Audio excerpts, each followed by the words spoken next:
จักสิเว้าสิว่าสิหาคำใดมาตอบแทนใจอ้ายก็ยังว่า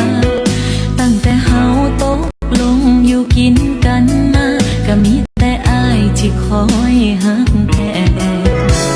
อันใดแนวใดที่บ่ได้จากฟ้าอ้ายก็พาน้องสร้างน้องแปลคนถึกเลขเขาว่าโชคดีแฮงน้องว่าบ่เคยซ้ำได้พอหักเฮา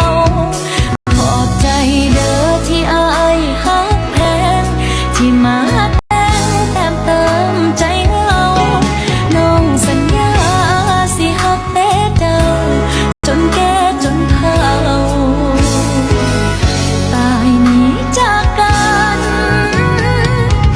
ให้เฮาสุขีมันเสมอมันหักเดียวคือจังปันข้าวเหนียวกอดเกี่ยวไปสุด